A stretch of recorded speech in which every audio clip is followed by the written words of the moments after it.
تو میرے یہ سارے ساتھیوں نے میرے ذمے یہ لگایا تھا کہ میں تھوڑا سا آج وفات نبی پر تھوڑی سی بات کر لوں، تو اسی کو میں پیش کرنے کی کوشش کر رہا۔ تو 53 برس کی عمر میں آپ نے مکہ سے مدینہ کی ہجرت فرمائی، اور 10 برس آپ نے مدینہ میں قیام فرمایا۔ 11 ہجری میں آپ حج کے لیے تشریف لے، اور یہ صورت آئی 11 تاریخ کو 11 حج کے ذوالحج، اذا جاء نصر اللہ والفتح۔ اس میں اشارہ تھا کہ میرے نبی آپ کا مشن مکمل ہو چکا ہے، اب آپ ہمارے پاس آنے کی تیاری فرمائیں۔ تو یہ جب یہ زوال سے پہلے آپ اپنے خیمے میں لیٹے ہوئے تھے، یہ آخری صورت قرآن کی جو نازل ہوئی، تو آپ نکلے زوال کے بعد، آپ نے تینوں شیطانوں کو پتھر مارے، پھر آپ اپنی اونٹنی عذبہ پہ سوار ہوئے، اور آپ نے یہ تاریخی جملہ بولا، ایھا الناس عسیٰ اللہ تلقونی بعد عامی ھذا، لوگو یہ میری تمہاری آخری ملاقات، آج کے بعد تم مجھے نہیں دیکھو گے۔ واپسی پر آپ نے معاذ بن جبل کو مدینے سے یمن روانہ فرمایا، تو معاذ بن جبل سے ایسی محبت تھی کہ ان کو سی آف کرنے کے لیے 7 میل پیدل چلے، 7۔ اب کسی کو روانہ کرنے کے لیے ساتھ نہیں چلتے تھے، مسجد سے روانہ کر دیتے، معاذ بن جبل کو 7 میل ساتھ چلے، اور جب آخری پوائنٹ آیا سفر کا تو کہنے لگے، معاذ عسیٰ اللہ تلقانی بعد عامی ھذا، معاذ یہ تیری میری آخری ملاقات ہے، وَلَعَلَّكَ تَمُرُّ بِقَبْرِي وَمَسْجِدِي ھذا، جب تو واپس آئے گا تو میری قبر دیکھے گا اور میری مسجد مجھے نہیں دیکھے گا۔ تو فَبَكَىٰ مُعَاذٌ جِشْعًا لِفِرَاقِ رسول اللہ، تو معاذ بن جبل پھوٹ پھوٹ کے رونے لگے آپ کی جدائی کا تصور کر، تو آپ کی آنکھوں میں بھی آنسو آ گئے، تو آپ نے جلدی سے منہ یوں پھیر لیا، معاذ پیچھے ہو گئے اور آپ ادھر ہو گئے، اپنے آنسو چھپا لیے، وَفَمَا معاذ ان اول الناس بی المتقون من کانوا وحیث کانوا، معاذ اس جدائی کا غم نہ کر، جو تقوی پر مرے گا وہ میرا سب سے قریب ہوگا، چاہے وہ پاکستان میں ہو چاہے افریقہ میں ہو، میرے سب سے قریب وہ ہوں گے جو تقوی والے ہوں گے، جو اللہ سے حیا کرنے والے ہوں گے۔ جب آپ واپس تشریف لائے، 29 محرم صفر، 29 صفر عصر کی نماز کے بعد ایک جنازہ تھا، اس جنازے کو پڑھانے کے بعد اس کو دفن کے لیے آپ جنت البقیع تشریف لے گئے، وہاں سے واپس ہونے لگے تو سر درد اٹھا، اور وہ درد ایک دم بڑھنا شروع ہوا، اور اس دن باری حضرت عائشہ کے گھر کی تھی، تو آپ گھر میں تشریف لاتے لاتے درد کے ساتھ بخار، تیز درد، تیز بخار، اور 14 دن 12 ربیع 29 30 2 دن یہ اور 12 دن اگلے 14 دن آپ نے بیماری دیکھی، مسلسل سر درد اور مسلسل بخار، اور روزانہ آپ جب گھر بدلتے، اس وقت 9 بیویاں زندہ تھیں، تو آپ پوچھتے کل کس کی باری ہے، کل کس کی باری ہے، جی میمونہ کی ہے، اگلا دن کل کس کی باری، جی حفصہ کی ہے، کل کس کی باری ہے، ام سلمہ کی ہے۔ تو بیگمات نے اس سے سمجھا کہ اللہ کے نبی یہ چاہتے ہیں کہ میں بیماری کے دن عائشہ کے پاس گزاروں، ورنہ آپ کو تو خود پتہ ہے کل کس کی باری ہے، پرسوں کس کی باری ہے، ترسوں کس کی باری ہے۔ تو حضرت میمونہ کے گھر میں آپ تشریف فرما تھے، تو ساری باقی 7 بیگمات جمع ہوئیں، اور انہوں نے آ کے عرض کی، یا رسول اللہ، جب تک آپ بیمار ہیں آپ عائشہ کے پاس آرام فرمائیں، اور جب اللہ آپ کو شفا دے دے تو پھر ہماری ترتیب کو آپ دوبارہ شروع فرما دیں۔ تو آپ نے سب کا شکریہ ادا کیا، عدل کی مثال کا، اسلام جب دوسری شادی کی اجازت دیتا ہے تو عدل کی شرط لگاتا ہے، اِن لَمْ تَعْدِلُوا، اگر عدل نہیں کر سکتے پھر ایک ہی ہے عدل۔ اور آپ نے فرمایا جس نے دوسری شادی کی اور عدل نہ کیا، کتنی مرضی عبادت کر کے آیا، تو قیامت کے دن آدھا حصہ اس کا فالج زدہ ہوگا، ایک سائیڈ اس کی فالج زدہ ہوگی، کتنے ہی مراقبے کر کے کتنی ہی نمازیں پڑھ کے آیا ہو، انصاف نہیں کیا تو پورا آدھا حصہ فالج کی پکڑ میں ہوگا۔ تو جب سب بیگمات نے یہ کہہ دیا کہ آپ وہاں گزاریں تو آپ نے شکریہ ادا کیا، علی اور عباس کو بلایا، ان کے کندھوں پہ آپ نے یوں ہاتھ رکھے اور آپ کے پاؤں یوں زمین پہ لگ رہے، آپ پورا پاؤں نہیں لگا پا رہے تھے کمزوری سے، یہ پوزیشن تھی اس طرح۔ اور یہ پیر کا دن تھا، آپ حضرت عائشہ کے گھر میں داخل ہوئے اور اگلے پیر کو حضرت عائشہ کے گھر میں آپ اپنے اللہ کے پاس چلے گئے۔ آخری ہفتہ آپ نے حضرت عائشہ کے گھر میں گزارا۔ صحابہ ملاقات کے لیے حاضر ہوئے تو آپ ان کو دیکھ کے رونے لگے اور فرمایا کہ میں تمہیں اللہ کے سپرد کرتا ہوں، اللہ تمہاری حفاظت کرے، اللہ تمہارا ساتھی ہو، آواکم اللہ، حفظکم اللہ، نصرکم اللہ، بہت دعائیں۔ تو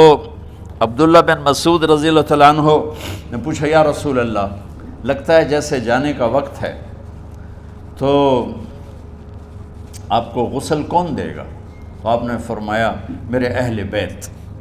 آپ کو کفن کون دے گا؟ کہا میرے اہل بیت۔ آپ کا جنازہ کون پڑھے گا؟ تو آپ رونے لگے۔ تو آپ نے فرمایا جب تم مجھے غسل دے دو تو سب نکل جانا، سب سے پہلے میرے دو وزیر جبریل و میکائیل آئیں گے اور وہ میرے اوپر درود و سلام پڑھیں گے۔ ہمارے نبی کا جنازہ ایسے نہیں ہوا اللہ اکبر اور پیچھے صفیں، آپ کی چارپائی کے پاس آ کر صحابہ کھڑے ہو جاتے تھے، وہ میں ابھی بتاتا ہوں۔ تو آپ نے فرمایا سب سے پہلے جبریل و میکائیل آ کر میرے اوپر درود و سلام پڑھیں گے، پھر اس کے بعد ساتوں آسمان کے فرشتے باری باری آئیں گے۔ جب وہ چلے جائیں گے تو پھر سب سے پہلے میرے خاندان، میرے اہل بیت کے مرد آ کر میرے اوپر سلام پڑھیں گے، پھر ان کی خواتین آ کر سلام پڑھیں گی، پھر ان کے بچے آئیں گے، پھر ان کے نوکر اور نوکرانی آئیں گی، اس کے بعد مہاجرین مکے کے قریش آئیں گے، اس کے بعد ان کی عورتیں آئیں گی، ان کے بچے آئیں گے، ان کے نوکر اور نوکرانی آئیں گی، اس کے بعد مدینہ والے آئیں گے، پھر مدینے کی خواتین آئیں گی، پھر ان کے نوکر نوکرانی آئیں گے، اور اس کے بعد مجھے تم اللہ کے سپرد کر دینا۔ اور پھر آپ نے ایک عجب بات فرمائی جو کسی نبی نے نہیں فرمائی، فرمایا کہ میرے بعد میری آنے والی امت کو میرا سلام، اور انہیں کہنا کہ ان کے بعد جو آئیں ان کو بھی میرا سلام کہہ دینا۔ اور اس طرح میرے سلام کو قیامت تک اللہ کے نبی نے پہنچایا کہ ہر آنے والی امت، ہر آنے والی نسل، اگلی نسل کو اس نبی کا سلام پہنچائے۔ آپ کے جانے میں 5 دن باقی تھے تو آپ نے فرمایا مجھے 7 کنوؤں کے پانی سے غسل کرواؤ۔ تو 7 کنوؤں سے پانی لایا گیا مشکیزوں میں بھر کے۔ تو حضرت عائشہ کے گھر میں کوئی ایسا ٹب نہیں تھا جس میں بیٹھ کے وہ آپ نہا سکتے، تو حضرت حفصہ کے گھر سے ٹب منگوایا گیا، آپ اس میں بیٹھے، تہمت باندھا ہوا تھا، کرتا اتارا، اور آپ پر 7 کنوؤں کا پانی ڈالا گیا، تھوڑا تھوڑا تھوڑا تھوڑا تھوڑا تھوڑا، تو اس سے بخار کی شدت کم ہوئی، اور آپ سر درد کی وجہ سے آپ نے ایسے پٹی باندھی سرخ رنگ کی، اور اس کے بعد حضرت علی اور فضل بن عباس کے کندھوں کا آسرا لے کر آپ مسجد میں تشریف لائے اور آپ ممبر پر بیٹھے، اور آپ نے فرمایا لوگوں میرے جانے کا وقت آ چکا ہے، میں نے کسی پر زیادتی کی ہو، کسی کو تھپڑ مارا ہو، کسی کو چھڑی ماری ہو، کسی کا حق دبایا ہو، تو میں اپنی جان کے ساتھ، مال کے ساتھ حاضر ہوں، مجھ سے یہیں بدلہ لے لو، آخرت میں میرے خلاف کوئی دعویٰ نہ کرنا، میں آخرت کے حساب کو برداشت نہیں کر سکتا۔ جن کے طفیل لوگوں کا حساب معاف ہوگا، جن کے طفیل، جن کی شفاعت پر لوگ بے حساب جنت میں جائیں گے، وہ روتے ہوئے فرما رہے ہیں کہ میں آخرت کے حساب کو نہیں دے سکتا۔ تو سارے صحابہ رونے لگے، لیکن آپ اپنی بات کو دہراتے رہے، کوئی بھی نہیں اٹھا۔ تو آپ نے ظہر کی نماز پڑھائی، ظہر کے بعد پھر ممبر پر آئے اور فرمایا کہ لوگو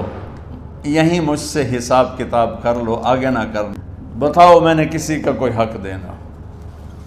ایک صحابی کھڑے ہو، یا رسول اللہ آپ نے میرے 3 روپے دینے ہیں، 3 درہم۔ تو آپ نے فرمایا دینے ہوں گے ضرور، پر مجھے یاد نہیں، بتاؤ کہ کس طرح دینے ہیں؟ کہ یا رسول اللہ آپ کے پاس سائل آیا تھا، آپ سے مانگا، آپ کے پاس تھے نہیں، تو آپ نے مجھ سے کہا تیرے پاس کچھ ہیں؟ تو میرے پاس 3 درہم تھے، تو آپ نے فرمایا تو دے دے، میں بعد میں ادا کر دوں گا۔ تو ہاں یاد آ گیا، میرے نبی کے گھر میں تو تیل نہیں تھا ایک چھٹانگ جس سے چراغ جلتا، پیسہ کہاں سے آتا؟ تو آپ کے سامنے آپ کے کزن فضل بن عباس کھڑے تھے، آپ نے فرمایا فضل میرا قرضہ ذمے لیتے ہو؟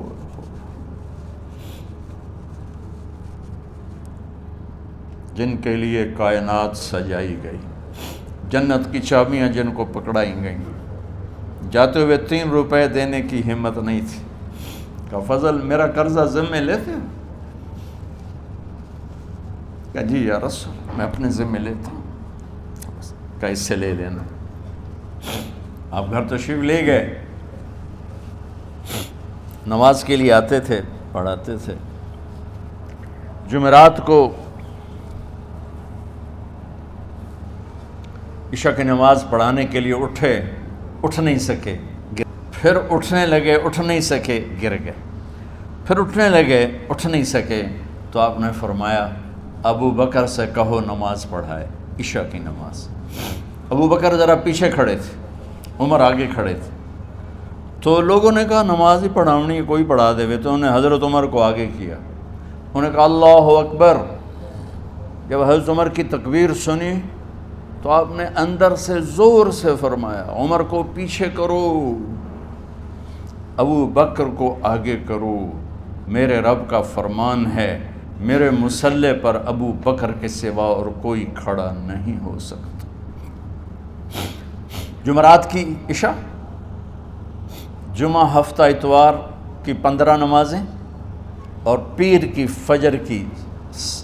16 اور جمعرات والی 17 نمازیں ابو بکر نے پڑھائیں میرے نبی کی موجودگی میں۔ ہفتے کے دن ظہر یا عصر میں آپ علی و فضل بن عباس کے کندھوں پر ہاتھ رکھ کے مسجد میں داخل ہوئے اور ابو بکر نماز پڑھا رہے۔